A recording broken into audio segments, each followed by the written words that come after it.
for introducing me, Julia. Thank you, everybody. It should start at all levels, so in terms of leadership, senior management, regular management levels, and the foot soldiers. Everybody should be involved actively in assessing change. This is a very, very extraordinary time with COVID-19, which is affecting businesses and organizations in multiple ways. And there's a current impact and there's a future impact, which we have to assess. So from the top down, the business should make a communication strategy in terms of defining that, hey guys, we should be mindful of COVID-19 and what this means to us and our partners and other nations, and create a strategy that will implement small steps of awareness, small steps of cataloging, small steps of recognizing what the impacts are, how to track them and to analyze. I'm not going to go off on a tangent in terms of big data because it's too early yet. The impacts are happening right now, but it's a top-down analysis in terms of we know that we are either impacted, so there'll be visible impacts in terms of revenue, finances, staff availability, health and safety, but there's also the predicted impact, which we have to make an awareness and make a pact to be in it together. This bleeds into the emotional intelligence. Some people maybe have experienced previous national global disasters, going back to other wars, the credit crunch of 2008, the SARS crisis and pandemic. Some people will need to be showed more understanding, more awareness that not everyone is as resilient as the toughest guy or the toughest lady. So having that emotional intelligence to reach out and to ask the necessary questions will be very important moving forward. And once again, in a top-down pyramid structure, leadership should show that great example. They should show that understanding to their senior management, and that will bleed all the way through the different levels down to the foot soldiers.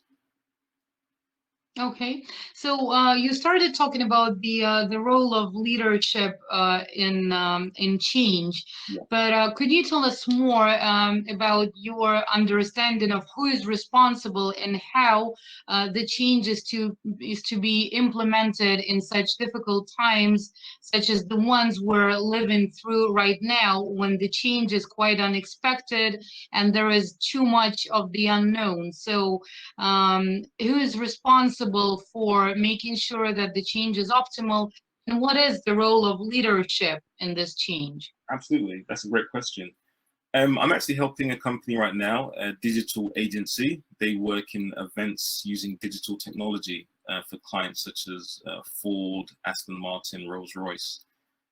In their business model, where they have a group of skill sets in terms of design, programming, the actual events operations, their simple look at the COVID-19 impact is to furlough staff or to make staff redundant, which is a very simple, this is our bottom line. We're going to remove some of those cost elements to then save money so that we can stay afloat. That is very practical and very easy. So that would be the CFO, the CEO, that level, so the C-suite level. But in some cases, it could be a bit short-sighted. You should always look at what is coming around the corner, because COVID-19 presents opportunity. Not every company will go under, some will unfortunately, or a large number will, but there will always be that opportunity if you can stay afloat and stay stable and have a tight-knit team where there's loyalty based on what happens now. So the C-suite people, or if you're a startup, if you're a co-founder, where everybody is at the same level mucking in to make it work, if you create the understanding that we're in it together, we're going to assess the opportunities and assess as equal importance the impact.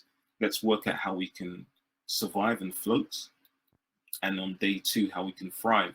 Because a lot of companies don't look at the next stage, which is thriving. And that's where some companies will go from 0 to 100, let's say in 2021, because they were smart, they managed their staff cleverly, they showed empathy, emotional intelligence, and they kept that loyalty and that skill set in-house. Because the brain drain is another impact of COVID-19. People are losing their jobs. And in some sectors, such as in technology, whereas a lot of software developers have sought after skills, they will always find work. But the battle for talent is one of the ongoing stories in Silicon Valley, in the city, across nations, across countries, across continents. So keeping yours in-house and happy and stable is something that companies should look at. And that will be at the C-suite level or the co-founder level or the founder level. And they should always encourage a dialogue with their staff. So if you're a C-suite person, you should talk to the sweeper, to the dustbin man. Keep a dialogue, because you will get the honesty and the real emotional impact, the real financial impact, and where you can meet someone halfway or make some inroads into helping that person. That builds loyalty, keeps that skill set, keeps that experience in your company, where it's much more valuable than in another company. Okay, thank you for this. Absolutely, and I guess a lot of people globally have been readdressing their value systems during these times of isolation, lockdowns, and you know, a lot of unknown, a lot of unpredictable happening. But just to finish that up, and I'm reminding our viewers that there is the ask a question button that they can use to ask the questions that they find topical.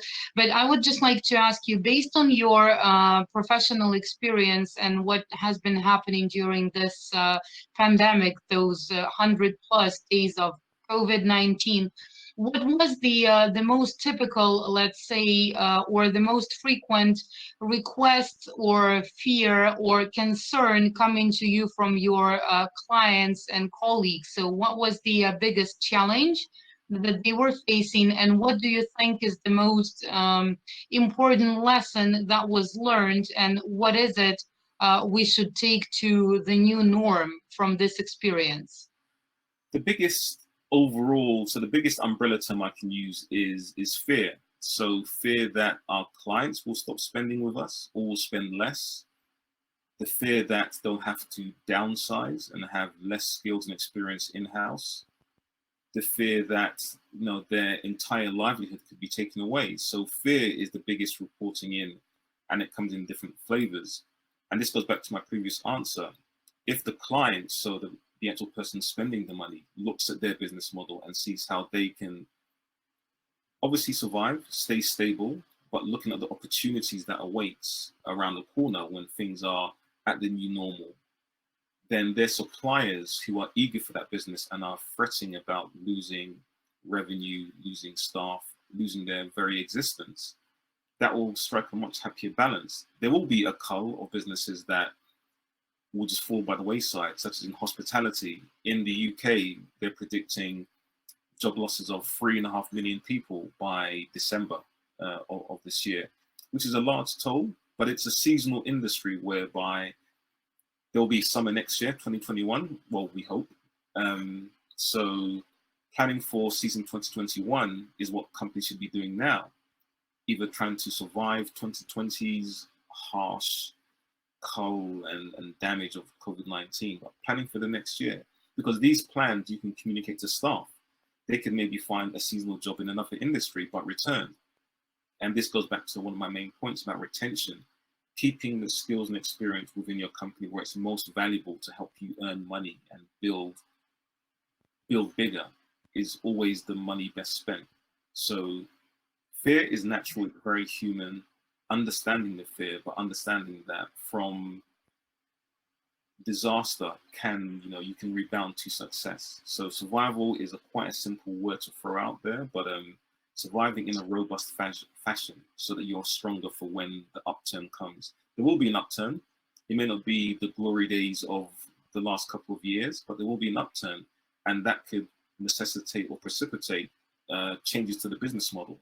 But having your people who have who've got you through that disaster will be very important and will help you build that foundation to provide that customer service, to provide that level of high performance and efficiencies that you will need in that new normal.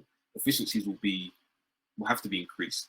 Companies will think we have to be better at what we're doing, not necessarily cheaper, but better, more efficient, to then to supply our clients who will be looking for much more value. And once again, value is not necessarily the products that you buy, it's how it gets into your hand, and that's the people. So retaining the people, communicating strategies for that upturn, that possible upturn, is very, very important.